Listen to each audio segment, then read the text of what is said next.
Forget the storylines. What are the best upcoming UFC fights over the next 2 to 3 months? I mean, we're talking all the way to UFC 292, Aljamain Sterling versus Sean O'Malley. There's a lot of fights in between that one already set up. We'll preview the best upcoming fights and get into some of the predictions here on the show today. Next. Broadcasting live from an undisclosed location. This is The Community MMA with your host, Chris Cross.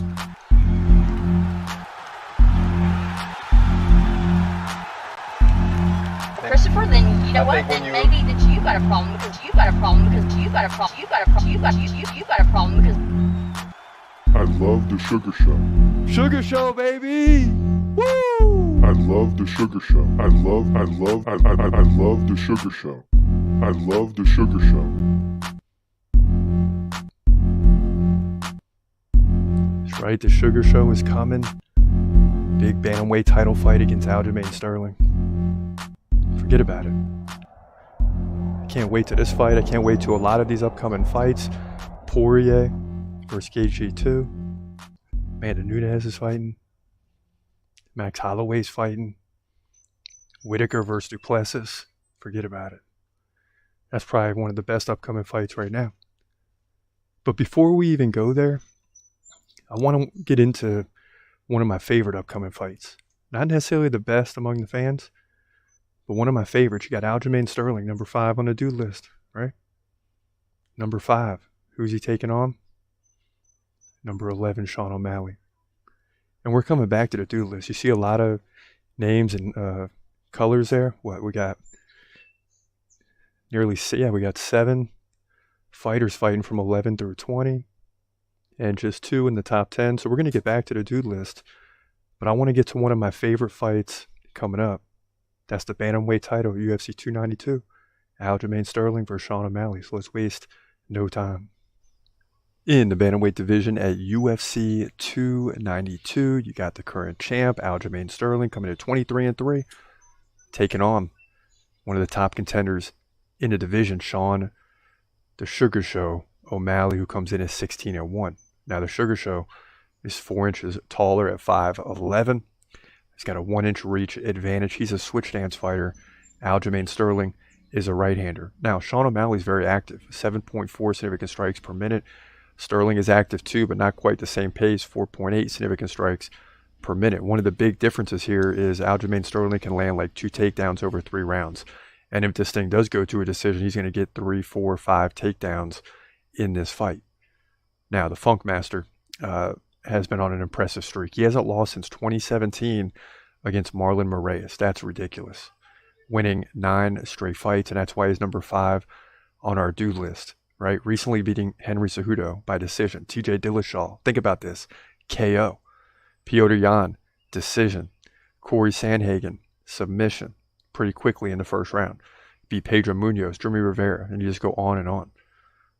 Now, Sean O'Malley also beat Petr Yan, setting up this fight by decision. He beat Raulian Paiva, KO. Chris Moutinho, KO. Thomas Almeida, KO. I mean, he finishes, folks. That's the bottom line. He did lose to Marlon Vera, but that was really late in the first round. And if I'm thinking back, there was something that went wrong. He stepped back and hurt something and then went down, but nonetheless, he did get TKO'd. He lost that fight, no doubt about it. But the Sugar Show, Sean O'Malley is a real contender here, a real contender. He's a very good fighter. This is like 5 versus 11 on our dude list, meaning both of these guys are in the top 11 of my favorite fighters. I like them both.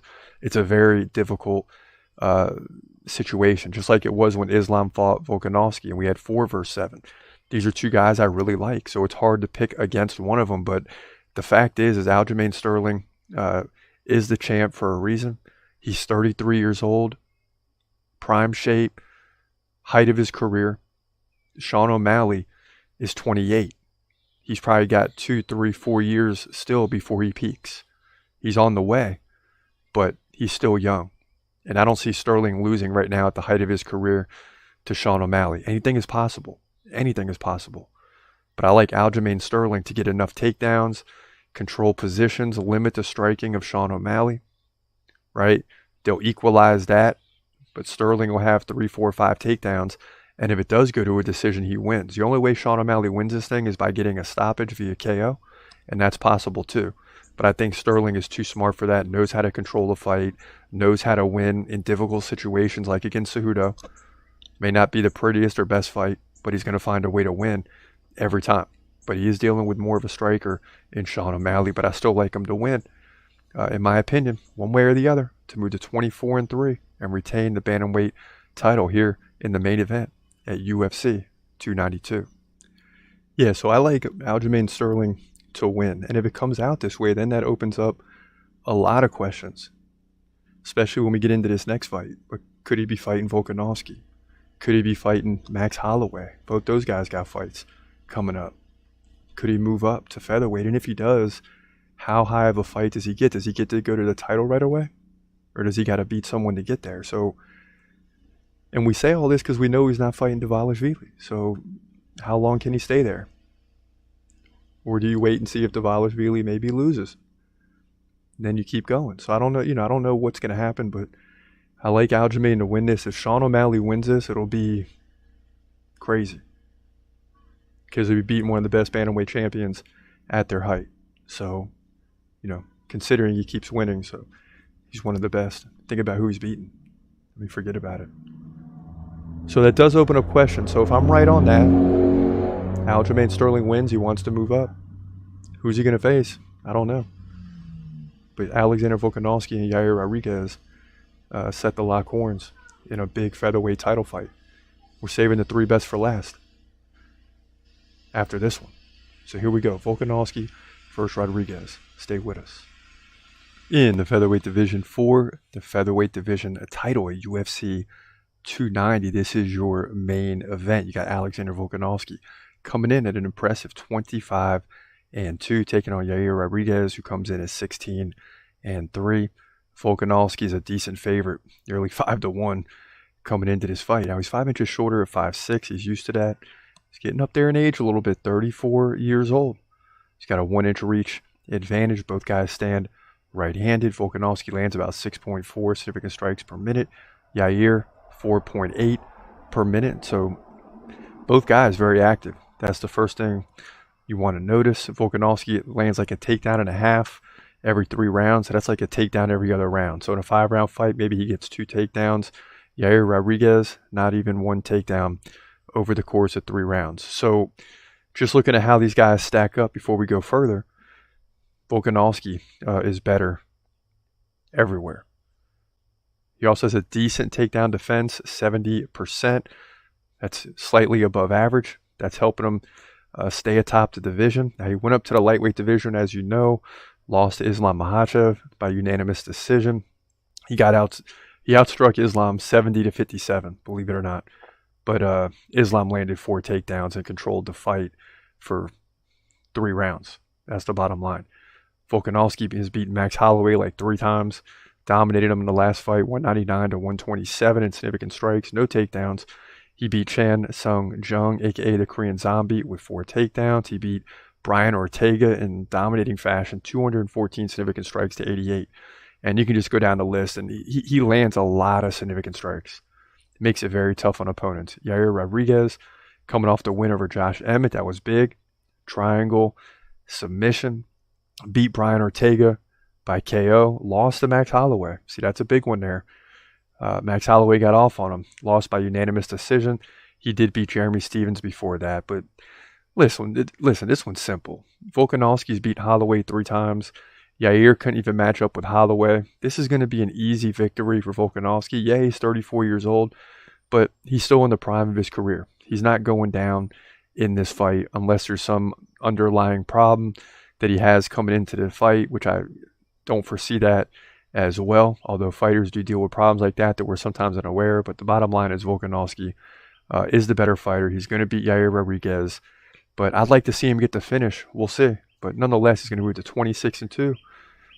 Mainly in significant strikes. He'll defend the takedowns well enough, probably land close to 200 significant strikes in this fight and win easily over Yair Rodriguez here in the featherweight division at UFC 290.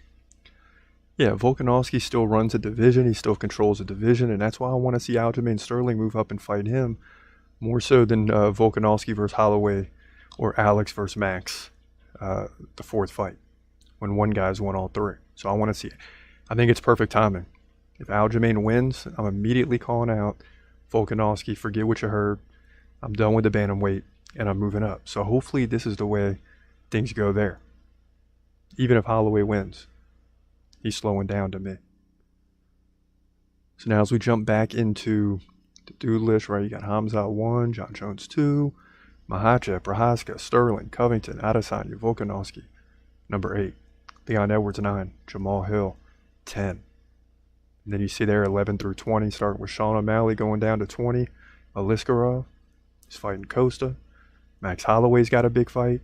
Brandon Moreno versus Pantoja, I believe. Bo Nickel, Tresean Gore. Amanda Nunes is defending the belt. She'll likely win. Then you got Charles Oliveira there at number 12. Speaking of Charles Oliveira, he's number 1. Beneil Dariush number 4. You also got Poirier versus Gaethje too. Islam Makhachev is just showing at the top. But these other two fights are huge. So let's get into Oliveira versus Dariush up next. In the lightweight division at UFC 289, your co-main event, Charles Oliveira, a.k.a. Olives, is back. He comes in at 33 and 9. The Brazilian takes on the American Beneil Dariush, who comes in at 22 and 4. Both guys 5'10". Both guys 33 or 34 years of age, so relatively close in age. Oliveira has a 2-inch reach advantage, 74 to 72. He's right-handed. Dariush stands southpaw, left-handed. Dariush lands 3.8 significant strikes per minute. Oliveira 3.5, so very close in that area. Takedown game is very similar, with Dariush landing about 2 takedowns over the course of 3 rounds. Oliveira 2.4. So that's the stats. They look very even. Very close on paper, but where Dariush has a big advantage is in takedown defense. 80% for him, 55% for Oliveira. So Oliveira gets taken down, but then he usually holds his own on the ground, except against Islam Makhachev, who beat him by submission. Before that, he beat Justin Gaethje, Dustin Poirier, Michael Chandler, Tony Ferguson, Kevin Lee. He beat all the old heads and beat them all by finish, except Tony Ferguson, who went to a decision. Remember, in that fight, he just refused to tap on any submission. It's crazy. Beneil Dariush, on the other hand, is coming off a big win over Mateusz Gamrot. Right? Not surprised by the win, but Mateusz Gamrot was rising at the time. He came in and beat him. Beat Tony Ferguson by decision. Not really decisive. Just had 3 takedowns and controlled the heck out of him. He also beat Diego Ferreira by split decision. We're starting to see how good Diego Ferreira is. He also beat Scott Holtzman by KO. Now, the tough thing with this is Beneil Dariush seems to be a guy that can beat anybody on any given night. But I'm still not convinced that Charles Oliveira is done. Like, just because he lost to Islam Makhachev doesn't mean he's just going to fall off the face of the earth. You know? And this fight is basically even. I mean, Dariush is a slight favorite because people were questioning Charles Oliveira. And maybe I'm wrong on this one, but I just like Charles Oliveira to win. I think he's got something to prove coming into this fight, right? He's got to win this to get back toward the title direction. You lose this, now you're looking at 2 or 3 wins before you can ever get back to the title, and maybe you start to fall off the cliff at that point. And I don't think Oliveira is ready to do that. 33 means he's still in his prime. He still has time. He is the former champ, and it's Dariush who's got to come in and beat him, not the other way around. Charles Oliveira's got to defend the takedowns, which he doesn't do very well. But if he does get taken down, Dariush is very good at controlling people. Oliveira's going to have to figure it out. But I think he will. I think he will figure this thing out. And at worst, win by decision, in my opinion. He'll outstrike Dariush. He'll reverse some positions. And if it goes to a decision, he'll get this thing. But I like him to potentially get a submission victory here to move to 34-9 in the lightweight division. Co-main event, UFC 289. See, the tough thing here is I could see Dariush, I could picture him just controlling this fight. Just controlling the whole fight. So it's a tough prediction. Make no mistake about it. But Charles Oliveira was the former champ. Would he win like 11 in a row? Something crazy like that? And he lost to the best man on the planet, Islam Makhachev. So we're going to find out a lot in this division, beginning with this fight at UFC 289. That's the first one up. Then a month or two later, you get into another big lightweight division fight. So we're going to know who the number 1 and 2 contenders are for sure. Because Poirier versus Gaethje is number 2. It's like the semifinals. Poirier versus Gaethje is number 2 versus number 3. Check this out. In the lightweight division at UFC 291, you got number 2 contender Dustin Poirier coming in at 29-7, taking on Justin Gaethje, who comes in at 24-4. And this is the second fight, the rematch. Now, Gaethje, 2 inches taller at 5'11". Both guys 34 years old, often referred to as the old heads of the division, but they're not really that old, just 34. That's why they're holding on. Poirier, 2-inch reach advantage. He fights left-handed. Gaethje fights right-handed. Both guys very active, which is why the first fight was so great. You got Gaethje 7.4 significant strikes per minute. Poirier 5.5 significant strikes per minute. That's incredible. And Gaethje wants to keep the fight standing. Poirier can take it to the ground. He lands like a takedown every 3 rounds. So maybe 2 throughout the fight. Now, when you go back to the last time these two fought, you got to go back to 2018, right? So a little bit younger. Both guys, right around 29, 30 years old. It led to a 4th round KO by Poirier. He led 174 to 115 in significant strikes at that time. But many believe this fight's going to be a lot closer. Since that time, he's been about 7-2 in the UFC, only losing to Charles Oliveira by rear naked submission. He also lost to Khabib in the same way. So he's only lost to the 2 previous champions. He beats everybody else. And Dustin Poirier has been knocking on the door for a long, long time. And he hasn't fought Islam yet, so that could be interesting. Now, Gaethje, on the other hand, has also lost to Charles Oliveira and Khabib. That's it. Both these guys have lost to the same fighter. They beat everyone else. He's beaten Rafael Fiziev. Majority decision, but it's a win. Michael Chandler, Tony Ferguson, Donald the Cowboy Cerrone. So unless one of these guys have fallen off the cliff, this is going to be an incredible rematch 5 years later, right? So who's going to win? In my estimation, the fight's going to go a lot in the same way it did the first time. Don't expect many takedowns. This is going to be a stand-up striking affair. But Dustin Poirier is going to win the fight once again. And it's incredible because, usually 2 fighters like this, the stats hold up.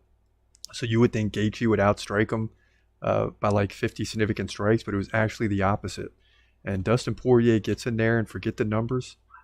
Against the competition, he rises to the occasion, and Dustin Poirier will win this fight. And guess what? He should get a title fight, or at least get the fight Beneil Dariush, Charles Oliveira winner. If Charles Oliveira wins, he should go right to Islam for the belt. It's about time, before he gets too old, that Poirier gets a title shot. He needs another one. The guy's never won it, and he only loses to champions. That's the bottom line. So there's no reason to believe he's going to lose to Justin Gaethje. I believe he wins by decision. It's going to be a tougher fight. A little bit closer in the stats, but he still wins. Moves to 30-7. In my opinion, lightweight division, UFC 291. And still the best division in the UFC. So you got the semifinals going on. Islam at the top chilling.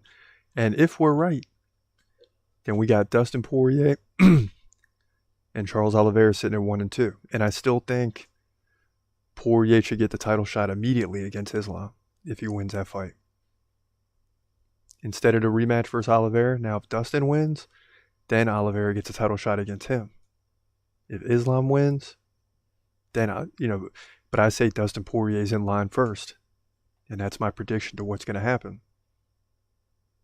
Because if you're him, time is short. You don't have 3, maybe you have 3 years. But 4 or 5, it's questionable.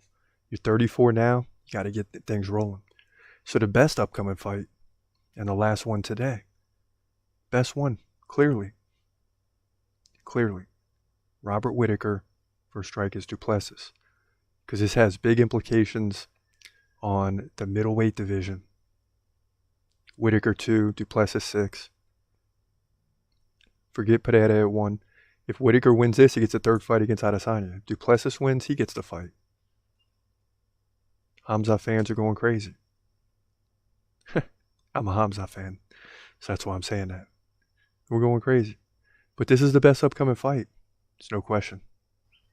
In the middleweight division at UFC 290, you got two top middleweights and Robert Whittaker coming in at 25-6, taking on Dricus Du Plessis, who comes in at 19-2. These guys stack up well. Du Plessis 1 inch taller at 6'1". He's not even 30 years old yet. He's got a 2-inch reach advantage. He's a switch stance fighter. Whittaker stands right-handed. When it comes to activity, Du Plessis, we know, can take a punch and then can deliver, especially as the fight goes on. He lands 6.7 significant strikes per minute to Robert Whittaker's 4.5. Considerable advantage. He also lands more takedowns, 2.8 over the course of 3 rounds. That's basically 1 every round. Now, Whittaker, coming off the win over Vettori, lost to Adesanya, but before that, beat Kelvin Gastelum, beat Jared Cannonier, beat Darren Till. Almost always, when he wins, it's by decision. And what we know from Du Plessis is he gets stronger throughout the fight, but it's not a 5-rounder, right? It's a 3-rounder. So he's going to have to start getting off early in the second round if he wants to win this fight. He's got a 50% takedown defense. That's a problem, but not against Robert Whittaker, who wants to stand and strike.